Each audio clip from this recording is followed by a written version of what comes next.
Good afternoon, everyone, and a very warm welcome to those here in the lecture theatre and to those viewing online across the world. We're all here today to celebrate and enjoy the professorial inaugural lecture of Professor Daiga Kamerāde.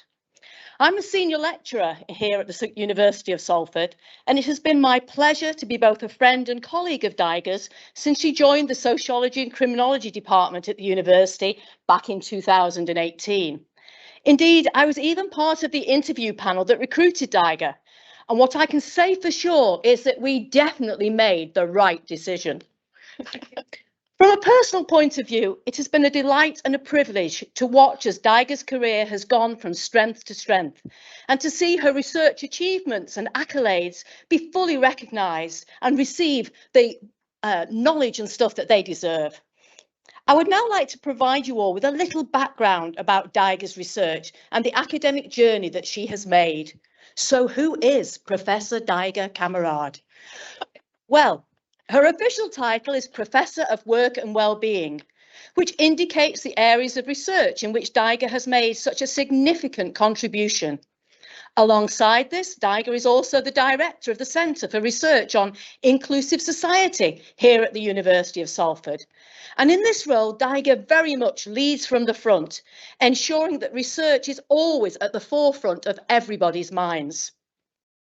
It's important to also note that Daiga's research achievements have also been recognised outside the university, and she currently holds Associate Research Fellowships at the University of Cambridge's Centre for Business Research and the Digital Future of Work Centre, in acknowledgement of her research successes and contribution to the academic field.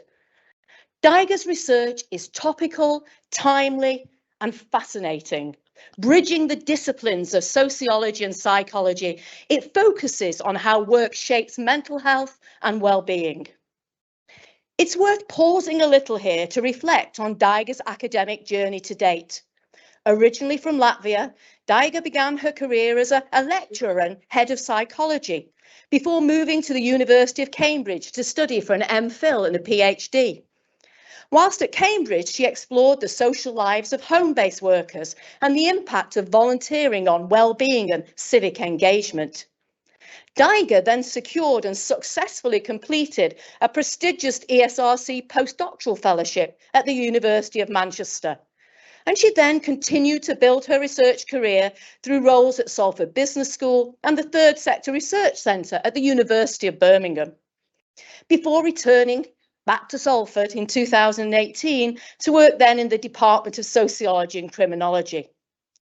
Since being at Salford, Daiga has made a significant contribution to the university in teaching, research and academic leadership. Daiga is a passionate educator who has been praised for her innovative and engaging teaching and her commitment to student support. Indeed, her teaching has been recognised by students, and she was nominated for the Social Policy Association's Teaching Award. And of course, Daiga's research and publications have been path-breaking, often making an innovative contribution to understanding and knowledge in the field of work and society, influencing scholarly thought and the development of policy. This research has been of international significance and impact. And importantly, it frequently has relevance and impact in the real world outside of academia. To mention just one such publication, in 2019, Daiga's paper on the 4-day working week, co-authored with colleagues, made headlines in over 320 media outlets globally, sparking public debate and policy interest. It's rare to see academic work have such reach and such impact. Daiga's more recent work explores the digital inclusion of disabled adults in voluntary work, precarious employment, and she continues to research, publish and lead academic and policy debates about the area of working time reduction.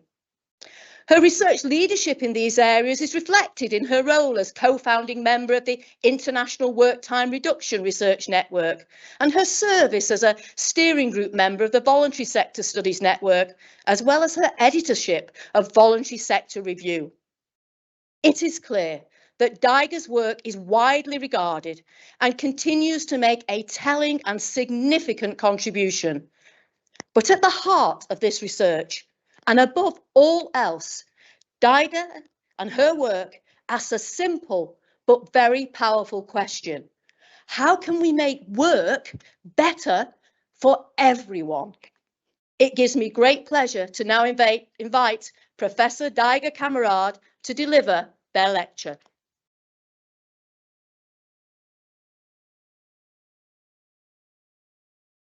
Thank you very much again for such a lovely introduction. So many superlatives. I promise I did not write that introduction myself, but I'm very, very delighted. And I'm especially delighted that Gaina is chairing this session because you, Gaina, has always been my inspiration and role model, both personally and professionally. So thank you very much. And thank you very much for all of you for coming here today for this presentation and for this event, to family, friends, current colleagues, previous colleagues, and simply the curious people. This presentation might be the most challenging that I ever done in my life. Why? Because of the diversity of the audience. Here we have some people who still tell to me that they have taught me everything that I know, and they actually know more than I do on the topic I will be talking about. I won't point on the fingers, but you might find out, I might mention their name in the presentation. Then there are people who know me because we are walking buddies or we are dancing partners, and because we're related to blood, and they are just about to find out what I actually do for a living. So that's a challenging to talk about topic to all sorts of different people. It's also very challenging because these inaugural lectures have two purposes. One purpose is to showcase amazing, important, significant research that we do here at Salford.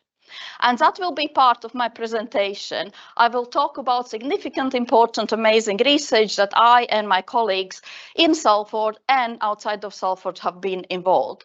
And second purpose is to celebrate and mark promotion to professor, which for those who have nothing to do with academia is the highest academic recognition that you can achieve. There's nowhere more unless you move into management, which is a different role, and it's not that interesting.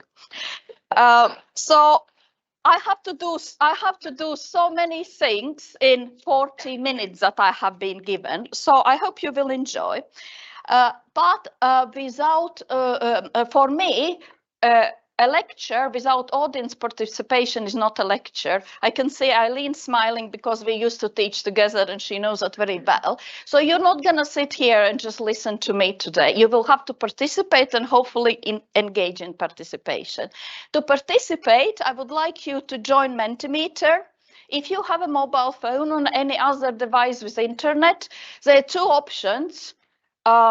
That applies also to people online. We have online participants as well that I forgot to say thank you for joining too.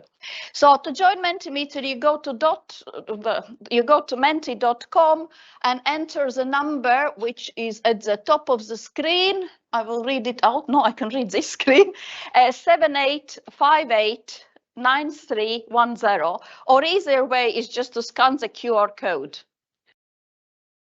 Now, if anybody needs help with this joining, if you can't join, don't want to join, it's fine. It's a democratic country. You might just think about answers you would give anyway.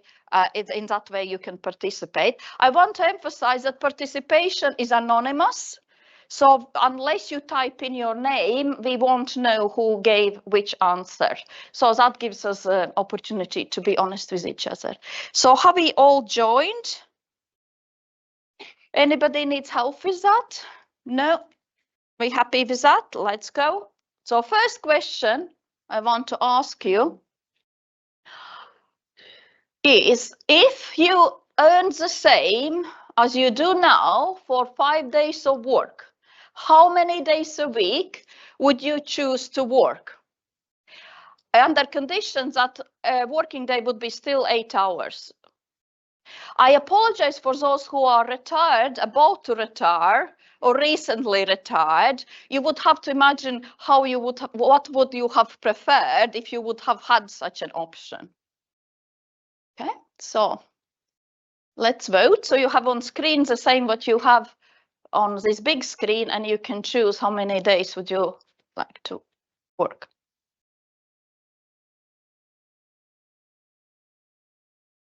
Well, we have 37 participants. We'll wait a little bit more because there's definitely more than 37 people in this room alone. And I know that online there are at least that number. I know it's not an easy question to answer. Difficult to imagine that situation.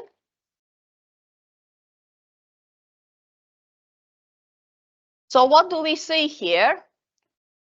We see that two people are ready to retire early, or they already have retired. They don't want to work at all. I would encourage you to think, what were the first thoughts when you see that somebody says that I would like to earn for 5 days but not do any work? I encourage you to think, what thoughts enter in your mind? I won't ask you to say loudly, but that's something we might come back in the presentation. What are our assumptions about people who do not want to work but want to have money? Then what else we can see? Nobody wants to work more. Very disappointing. Then mass majority want to work between 3 and 4 days a week and earn money for 5 days work. I have very good news for you. That's what my presentation is about. And that possibility is closer than you might think. Now, but before we go to that possibility, is definitely preference for 3 to 4 days. I want to know the reasons. What are your main reasons for the numbers of days you chose? You have to type in a couple of keywords. Those who said they don't want to work, don't bother answering. That's fine. We know you don't want to work. I want to know who wants to work, what they're thinking. Better work-life balance. Yeah, if we work less, spend less time at work, we have more time to do things outside of work. What else we got there? Okay, spend more time with family. Life fulfillment. Oh, we have lots of reasons. Let me see whether there's some topic. So it looks like there's quite a lot about better work-life balance. Do some hobbies, more freedom, family,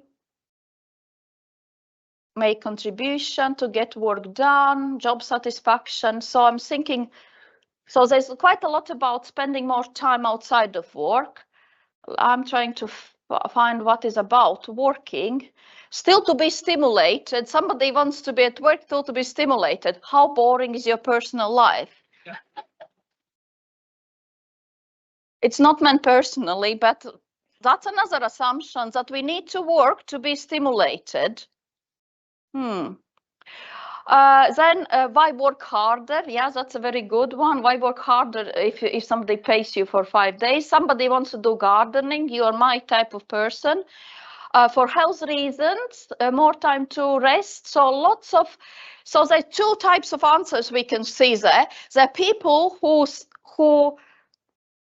who have answered based on assumptions that work is quite central to life and it's taking us away from life outside of work. And then there are other type of answers that seem to be based on assumptions that work is still very important, central life, that we need to work to get some benefits out of work. So I will be talking about research that's going on currently in the world and involves University of Salford and me, that actually looks into the opportunities whether we could work less and get paid for work for the same that we're doing now, and whether we might get the benefits that you are hoping to get when working less. It might be strange even to imagine that's possible, but actually we have some research evidence that shows that actually it is possible. And I will be talking about 4-day working week. And before I talk more in detail how it's possible, it's important to clarify what kind of 4-day week I'm talking about, because very often when people are against it or discuss it on TV, they talk about different things. So 4-day week is basically working 1 day less, still getting paid the same as for 5 days work, and getting the same amount of work done. That's a 4-day week we're talking about. It's not just working less and getting the same amount of money, it's also achieving the same in 4 days week. So suddenly excitement about 4 days week gets a little bit lower, right? Now we have to squeeze in 5 days week into 4. We are not talking about part-time work, that's old news. We know working 4 days, getting paid 4 days, that's old news. We've been there, studied it till death. It's not flexi time when you can turn up at work within certain parameters, but you still have to do 5 days work. And we're not talking about special case of 4 day a week, which is compressed week, when you work 10 hours for 4 days. So to have have 1 day off a week. We're not talking about that type because research indicates that it might have quite different effects on people's well-being, on productivity, mental health, etc. That's the 4-day week I will be talking about today. And finally, 4-day week is not poor value of money, as some mainly conservative-leaning political forces want us to believe, because one of the indicators for the week I'm talking about is you achieve the same in 4 days as you do in 5 days.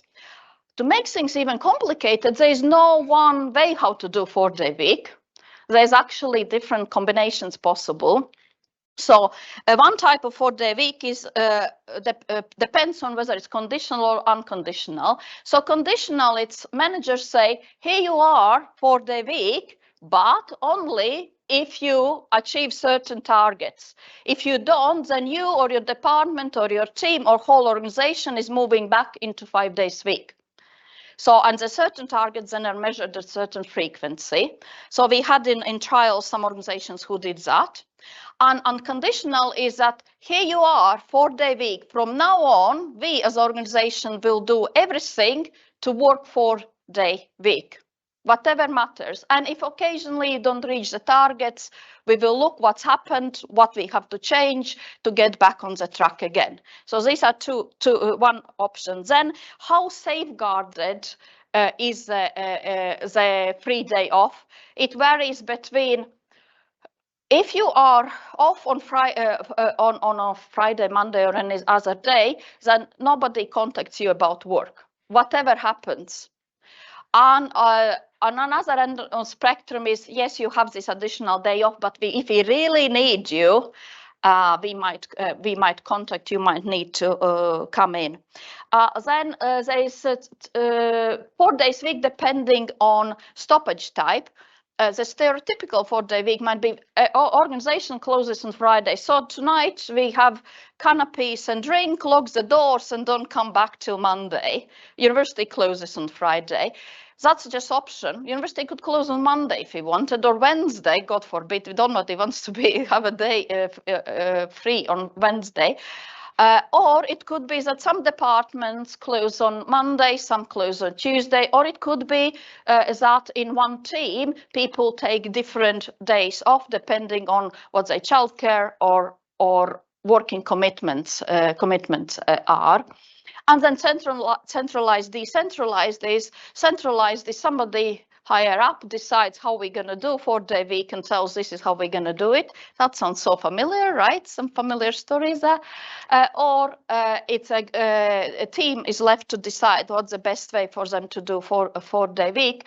And that reminds me, in our research, we had a financial institution where one team was women, only women, that all had caring responsibilities, and they were left to decide how they can do 4-day week, and they were so motivated to keep that 4-day week going that were the most productive team in the whole organization, because women all going here, yes, we know why they were so, because that made such a huge difference to their lives. Some of our interviewees said, finally, I have time to myself.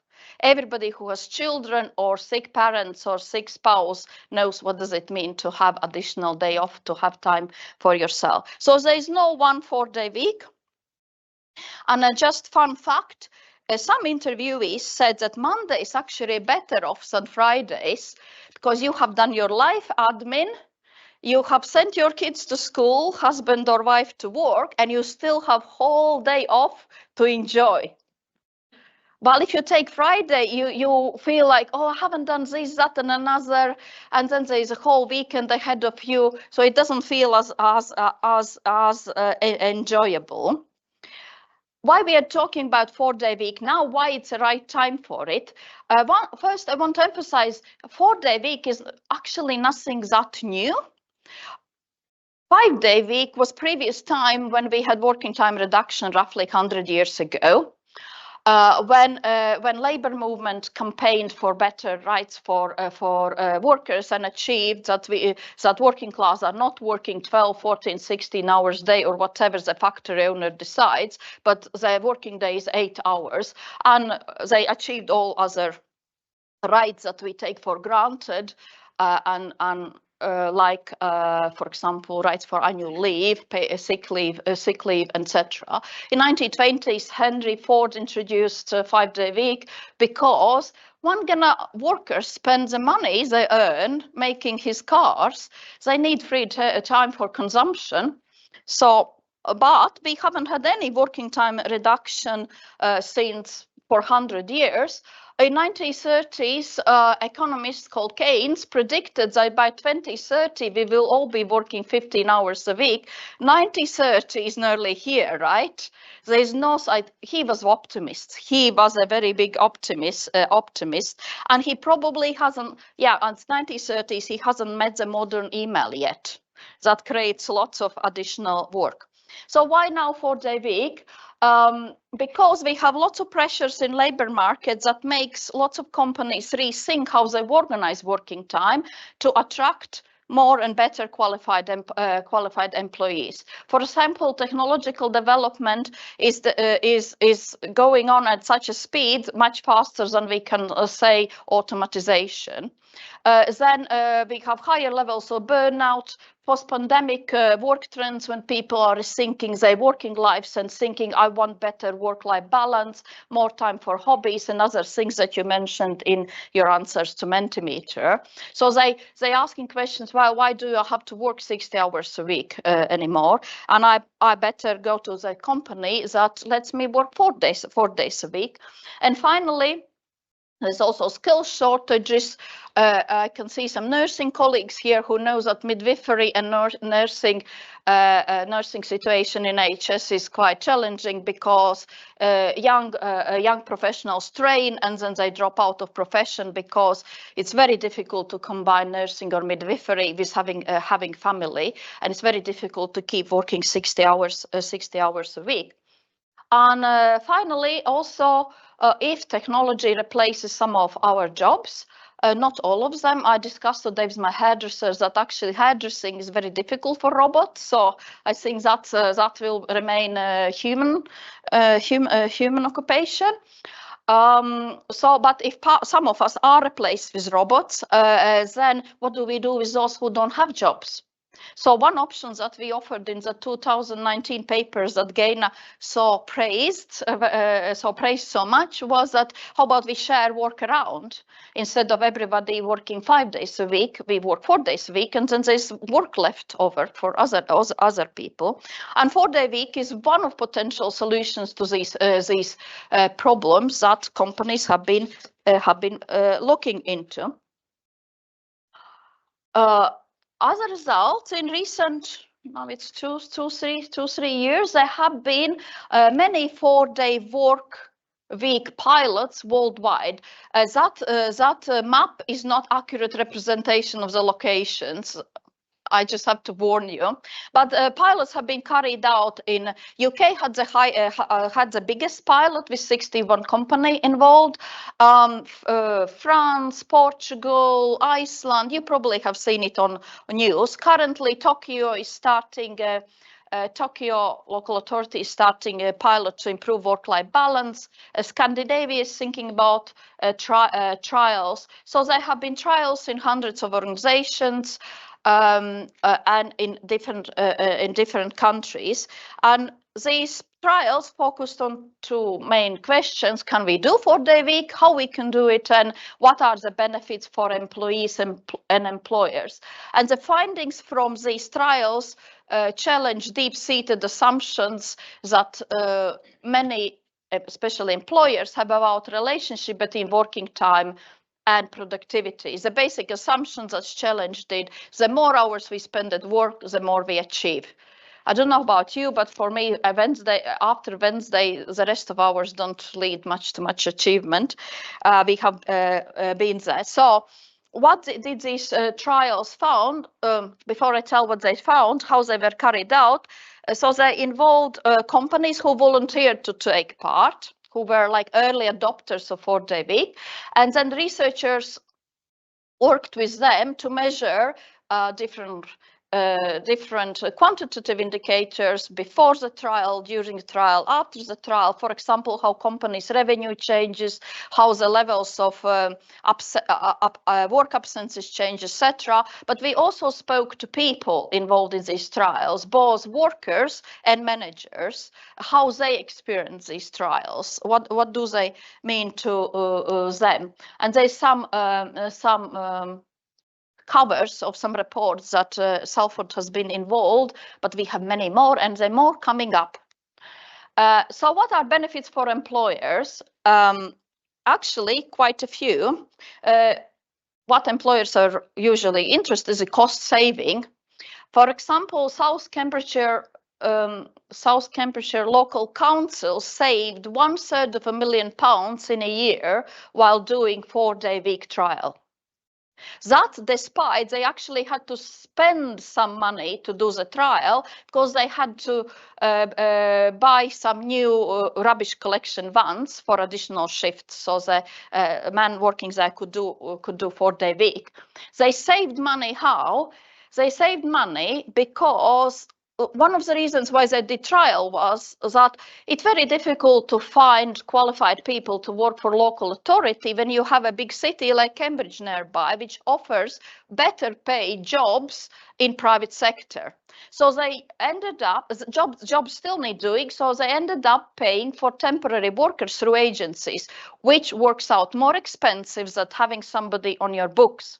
So that was one reason how why they saved £250,000 a year. Imagine 10 years, that's millions and millions of pounds. Then other benefits are improved service to clients. We had one charity in the UK trial who offers services to people who are in distress, mainly financial distress.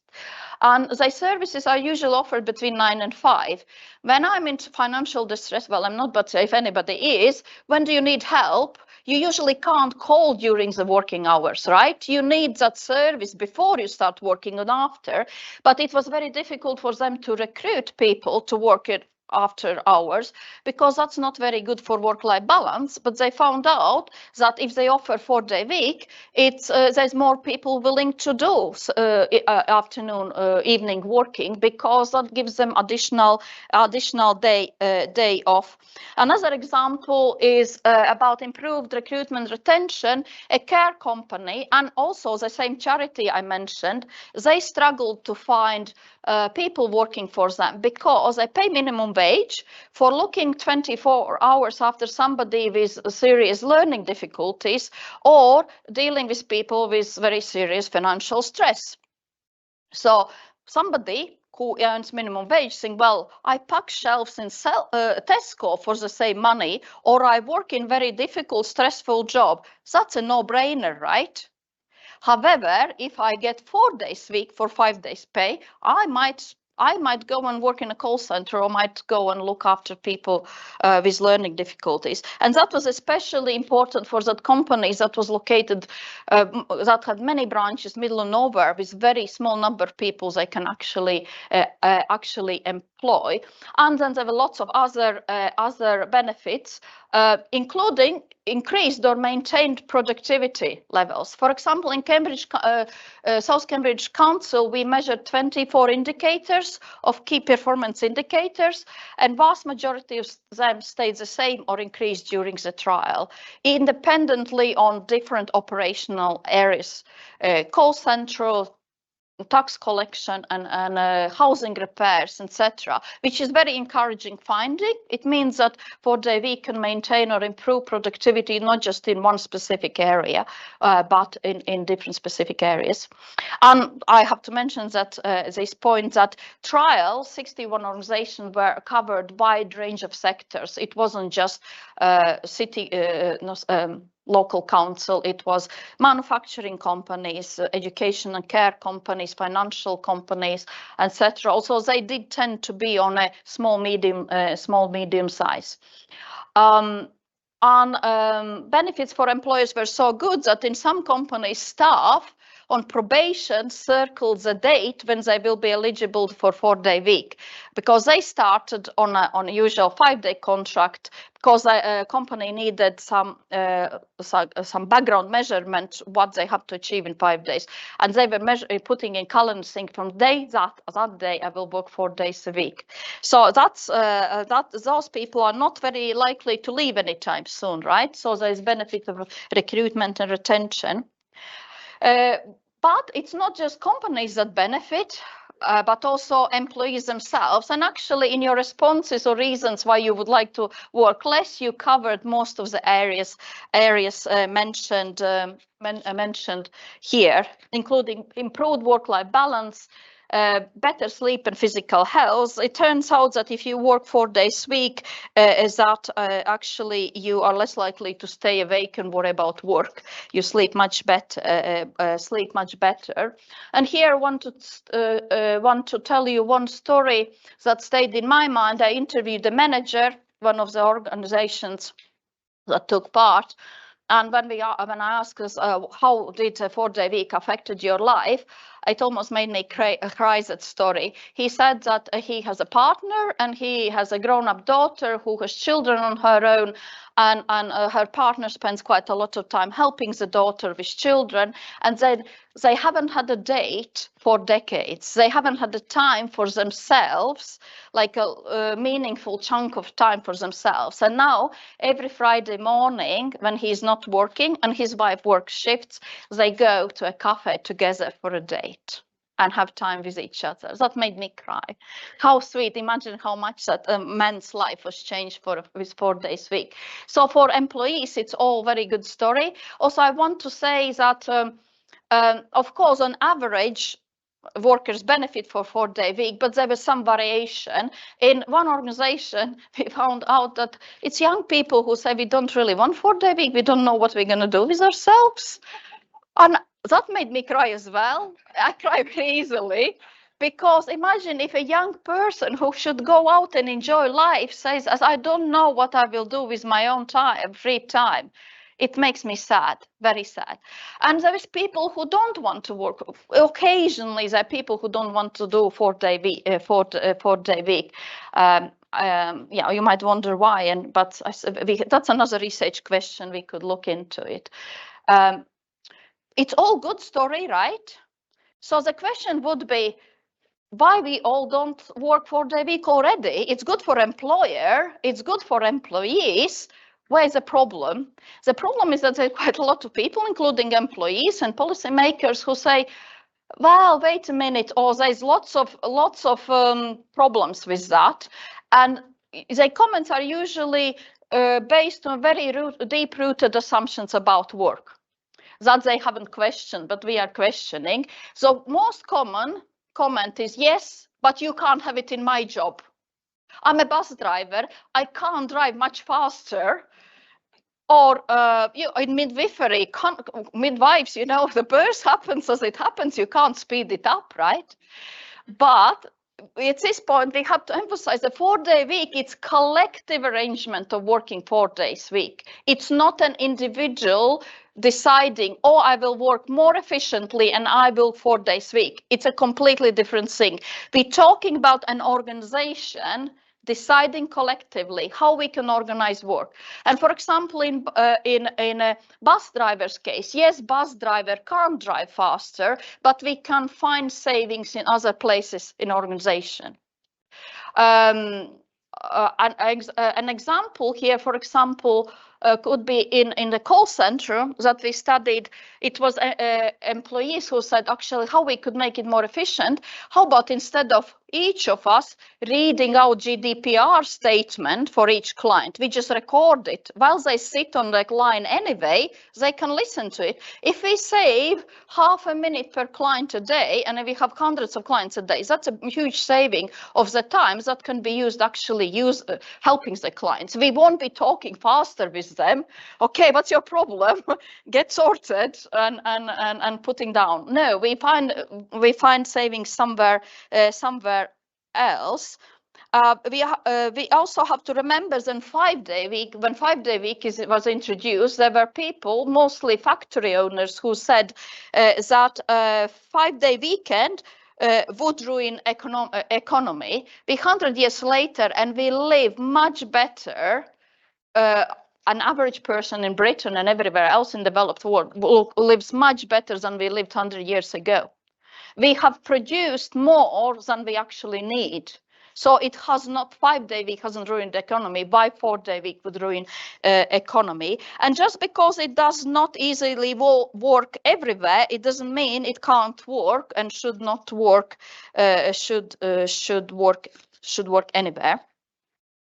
Other comments are, well, it's experimental. Of course, while we do experiment, everybody excited, but some trials have now lasted over 18 years and have lasted 24 years. And vast majority of organizations who participated in trials have decided to make them permanent. So it works in long term as well.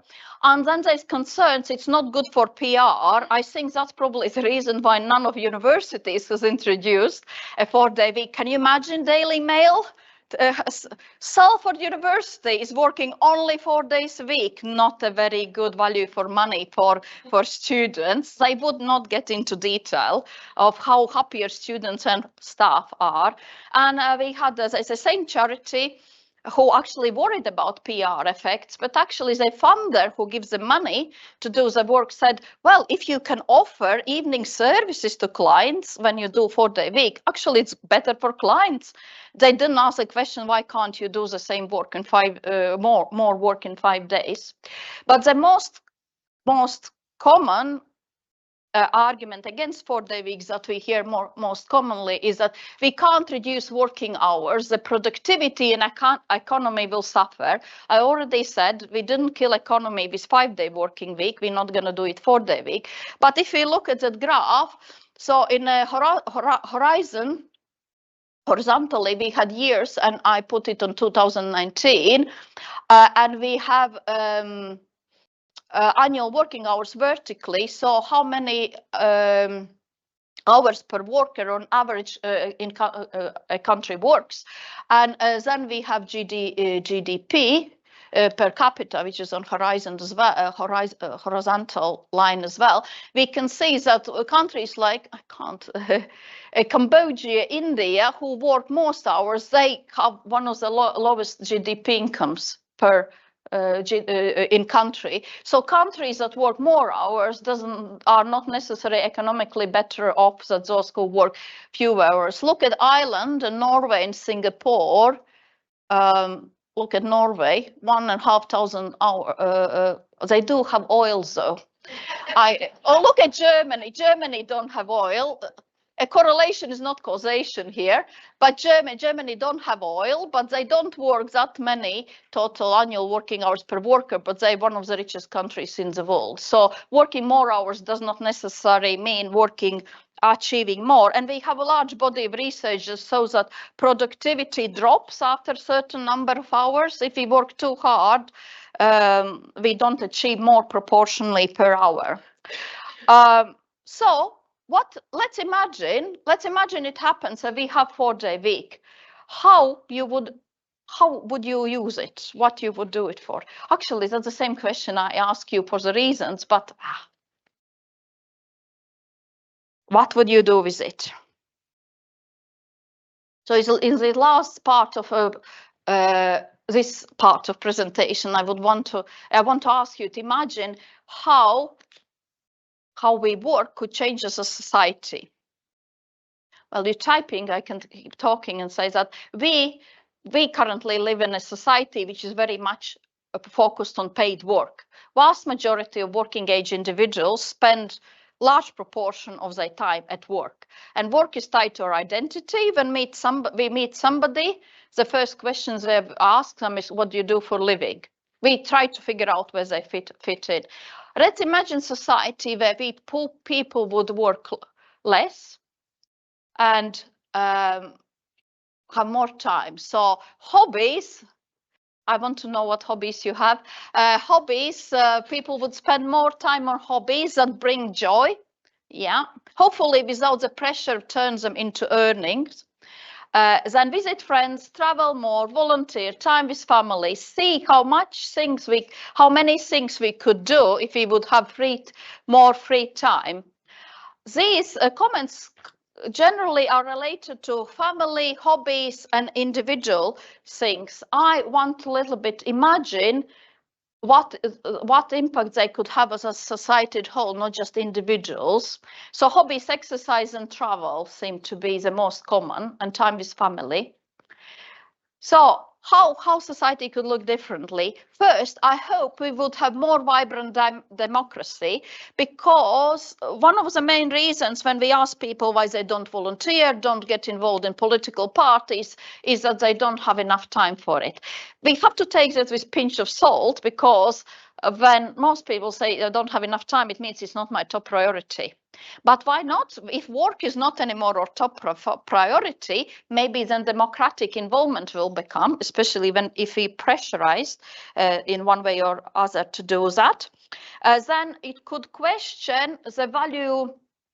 It questions this deep-seated assumption that more working time is related to higher productivity. Actually, working more is not indicator of being more productive. It's indicator of bad posture.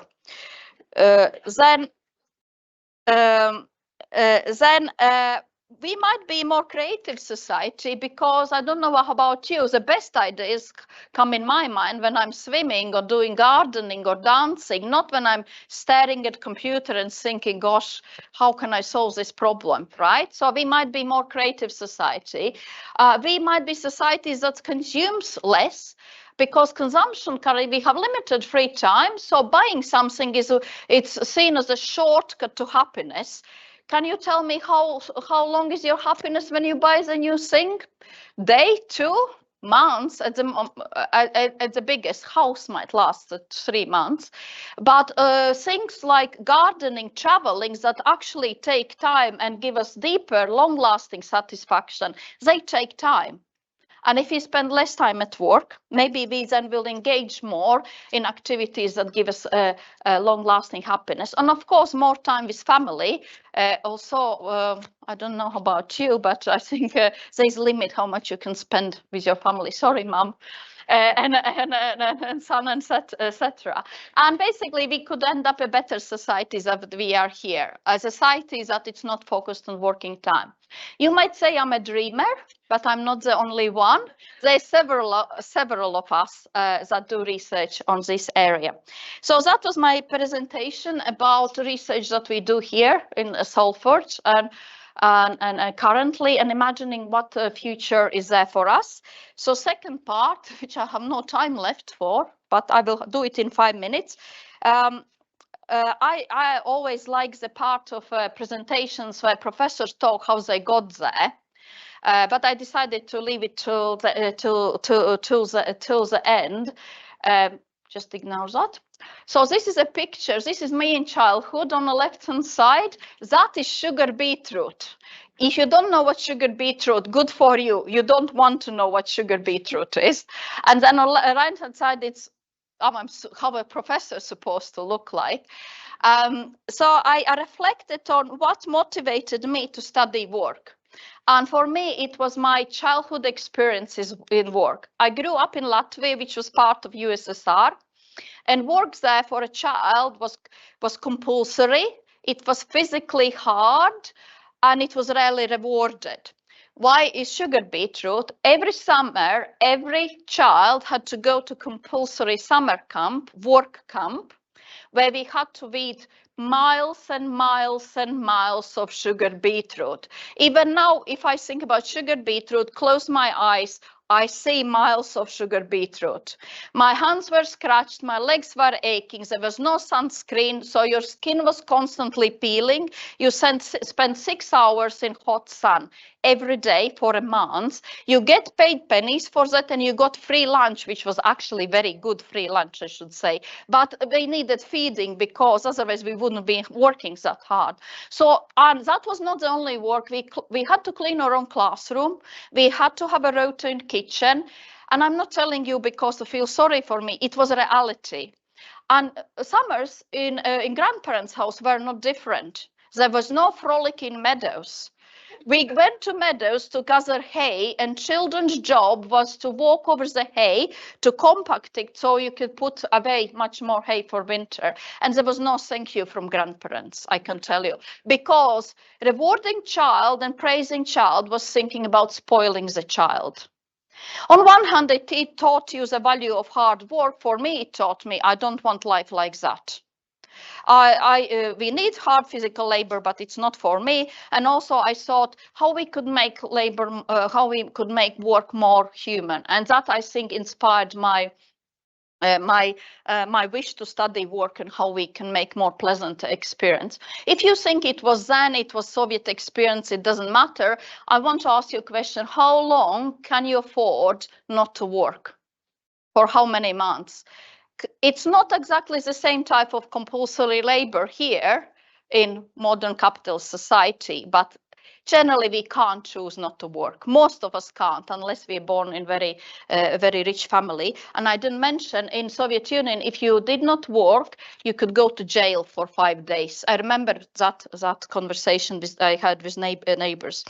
How I decided to go to university, I'm so grateful to the teacher, history teacher, who at age of 12 planted that idea into my head.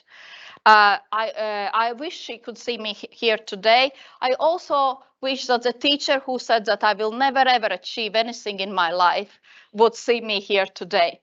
And that first teacher was very important because a career path of a woman of those times was engaged by 18, married by 19, 3 children by 25, and invisible for the rest of your life. University was not on your radar. And there were only 2 professions around me which might have gone to university. Well, doctors definitely go to university, and teachers, some of them went to university. There was nobody else who has been university around me.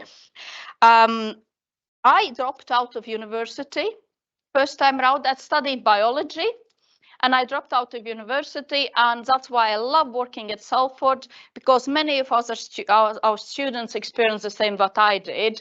They have nobody around them who has been to university that helps them to make that transition, that make them understand what it means to be in university. I finished first semester with top marks and dropped out in second semester. But I went back to the university and finished it. I started to do a PhD in Latvia, and I want to mention that because I had a supervisor who preferred men in many ways. And they gave zero support to women students, and I dropped out because of that, because I saw it was completely useless, because he always gave me my work back with saying, oh, you have to work harder.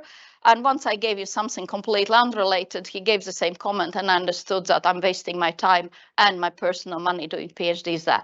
I'm saying that because only 10 years later I realized it was a misogyny, gender discrimination, etc. Unfortunately, again, it's nothing that was disappeared from our experiences. And in this point, I want to say thank you to our dean who just retired, Margaret Rowe, because she made a point to ensure that more women get promoted to professorships. She increased the number of female professors by 50% in her 8 years as the dean. So if a manager is committed to gender equality, they can achieve that. All it needs is commitment. So I'm very grateful for that. There's other grateful thank you messages. Thank you message to Professor Helen Richardson, who is online, for taking me under her wing when I was about to leave the academia. So my road to professorship wasn't straight. And I was ready to leave academia because of very toxic workplace where we taught till we dropped, sometimes between 9 till 9. Lots of marking, and research was seen as your hobby activity. I was so close to leaving, but she took me under the wing and she taught me two most important sentences in academia: yes, but, and what's in there for me. So I hope I'm paying it forward for supporting more junior colleagues at social sciences and beyond, because I know what it means struggling with your research. I want to say thank you also to my colleagues at Salford. There's a group of them nicely cuddled together. Because you have been the nicest collectives that I ever worked in, and your collegiality and support is what makes our group so nice. And also colleagues outside of social sciences, they cuddled together in next row. I want to also say thank you to my friends for keeping me grounded and reminding that not writing that paper is not the end of the world, and just looking at me puzzled when I say I didn't get that grant again and saying, let's just go for a walk. I have no clue what you're talking about, but that walk usually helps. Thank you for my family as well. Thank you especially for my mom, who taught me to read, and books were the things that opened a new world for me and different future. And actually it was one book of psychology professor talking about how he's standing in front of audience and talking to his students that gave me idea that I want to be university lecturer, because for shy introverted child who was constantly bullied, the idea of standing in front of people and people listening to you sounded absolutely fascinating aim to have. So thank you, ma'am. And apologies to my son, I should have been more present when you were younger instead of worrying about grant applications and publications. So thank you for your patience. So whom else I have forgotten? Thank you very much to everybody whom I ever worked together and who has been very nice to work with. Life is too short to work with not nice people. So thank you to former colleagues and collaborators. And I want to end up with that achieving professorship is not the end of the road. So what's next? My personal professional aim is to make Salford the centre of working time reduction globally and nationally. But I also want to use the authority and power and influence that comes with professorship to make sure that other people's journeys to professorship are not as bendy as mine, that they're more straightforward, and to make sure that in Salford University and outside, the world knows about great research that my lovely colleagues do. So thank you very much for your attention.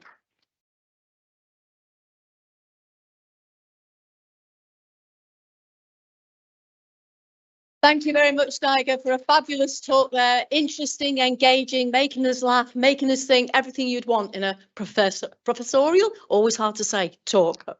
And I think we do have time for a few questions, okay?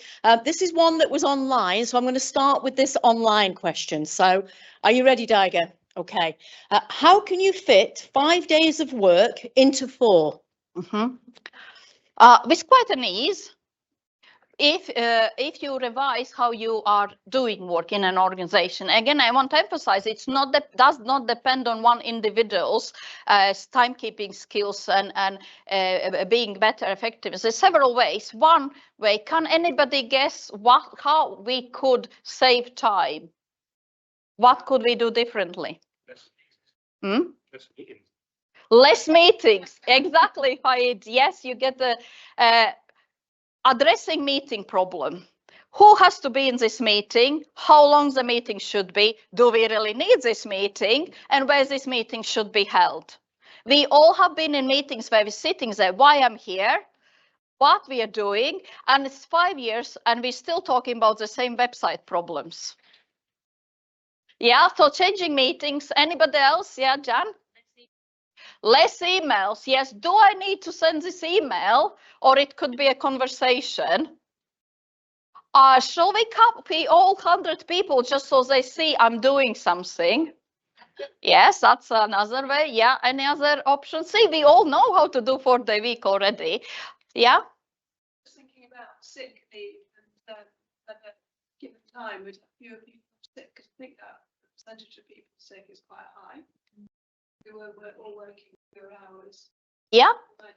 Yeah, we save time by not people going sick leave and not doing the work while they're on sick leave. Yes, research shows in 4-day week reduces sickness absence because people more energized, less, more relaxed, and yeah, so they don't need to take so much sick leave. Other way is using technology.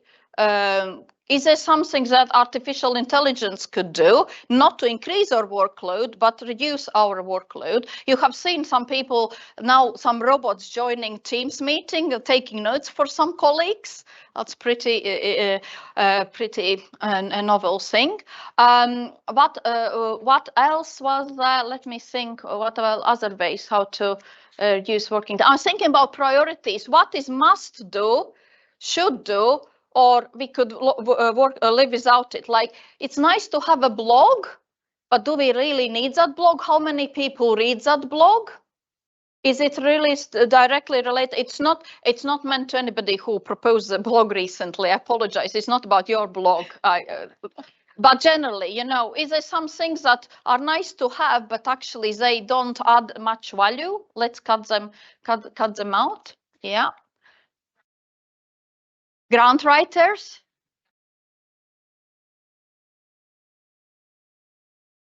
How professional people doing something that they trained for instead of us trying to do something that we don't know how to do, or it takes lots of time for us to do. Yeah, revising who does what in the role. Yeah, see, we don't need it. We already know how to have 4-day week. Problem solved. I think we are ready to do 4-day week already. Yeah, that answers the question. I think that answers the question very well, Daiga. So I'm going to turn to the audience now. Anybody got any questions from the audience? I'm going to pass the mic to Sanchia, who's going to travel.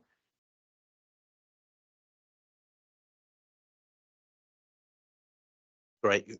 Hi, Daiga. Fascinating talk. Really enjoyed it. I'm going to pose a question. What about the stigma of indolence or laziness?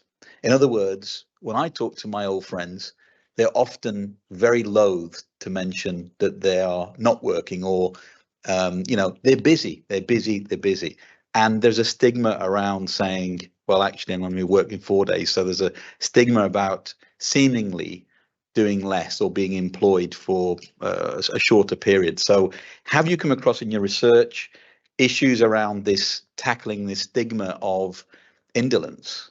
Mm-hmm. That's the question. I don't know if you want to answer that or pass it on to Carlos for the next. That's a very good question. Is Carlos, your question related or different? No, it's different. Different. Okay, I will try to answer. That's a very good question. It's definitely very dominant stigma. We just have to open a newspaper writing about unemployment benefits and disabled people not working when they should be working. So there's huge stigma. And I think that social scientists have been addressing the stigma for several decades, and we haven't got anywhere. But I think if majority of all population works 4 days, that stigma might reduce, because yeah, it won't be exception, but the rule, like working 5 days, it's a rule now. So I'm hopeful, but I don't think I have a better answer to that. Yeah. Thank you, Carlos. Okay, thank you, Daiga, for your talk. My question is about climate change. So in other words, impending climate disaster. That we say it, but perhaps we forget that we should mean it. How do you take this into account? Because you refer to a number of reasons why it will be better to work less time. And you mentioned that, of course, it's a very favorable reason for employees that you will produce the same. The production, it will be as effective or more effective, actually, but producing the same. What about producing less? Because this is something that we need. And there are actually, for example, degrowth movement and a strong academic strand of research in degrowth. And there are others different from, but, you know, so I wonder, how do you integrate this in your research? Because it's something that is not only about our well-being in the sense of, it's something about the planet and the future. And it's so urgent. It's an emergency, really. Yeah. So I would like to know how you integrate that into your work. Thank you. Thank you very much, Carlos, for your question. So there are two thoughts related to that. One, we're talking about productivity, maintaining, increasing, is that because if we can't sell 4-day week to employers, it's not going to happen. That's why we emphasize that productivity is reduced. But if you talk about environmental effects, we need more studies, but the hypothesis is that actually 4-day week could be better for environment, but not because of productivity and producing less. But if we work 4 days, we commute less, and commuting by car is one of the biggest polluters. Also, we could travel slower. If we have, for example, annualized 4-day week when we work during season, not out of seasons, and we could out of season we could travel less. We can engage in less consumption, which creates instead do gardening or sewing, whatever that takes, means spending less money. That creates less demand for products and less demand for productivity. So this is whole area, environmental effects, that are currently very topical for the week research, but we definitely need more research on that. So that's what I can tell you at the moment. So instead of flying, we might cycle around Europe, and that might help environment. Or take,